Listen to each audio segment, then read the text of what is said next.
நம்ம அபிஷேகத்தை பெற்றுக்கொண்டோம் என்று சொன்னால் தினந்தோறும் பெற்றுக்கொள்ள வேண்டும். நேற்று பெற்ற அபிஷேகம் நமக்கு போதும் என்று நாம் நினைத்து விடக்கூடாது. இன்னைக்கு நம்ம அபிஷேகத்துக்குள்ள இருக்கணும். நம்முடைய ஆவி, ஆத்துமா, சரீரம், எண்ணங்கள், சிந்தனைகள், வாயின் வார்த்தைகள், கண்களின் பார்வைகள், கைகள் என்று சொல்லி நம்முடைய சரீரத்தில் காணப்படுகிற அத்தனை அவயங்களையும் தேவ சமூகத்துல பலிபீடத்துல ஒப்பு கொடுத்து ஜெபிக்கணும். பரிசுத்த ஆவிக்குள்ள நம்ம ஜெபிக்கணும். பிரியமான தேவஜனமே, அப்பொழுதுதான் இந்த சுற்றி திரிகிற பிசாசுகளை நாம் மேற்கொள்ள முடியும். இல்லை என்று சொன்னால் நாம் எப்படியாவது விழுந்து விட அநேக சந்தர்ப்பங்கள் இருக்கிறது இந்த பொல்லாத உலகத்துல.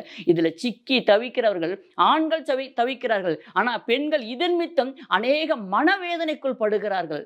அதனால அவங்களால வீட்டை சரியா நடத்த முடியறதில்ல, குழந்தைகளை சரியா பராமரிக்க முடியறதில்ல, அந்த தேவைகளை அதுல சந்திக்க முடியல என்று சொல்லி ஓ என்று அழுது கொண்டு இருக்கிறார்கள். என்ன சொல்வது இதற்கெல்லாம்? ஆண்டவரோடு கூட ஐக்கியமா வாழ்ந்த குடும்பங்கள் இன்றைக்கு சாத்தான் அழகாய் பிரித்து வைத்திருக்கிறான்.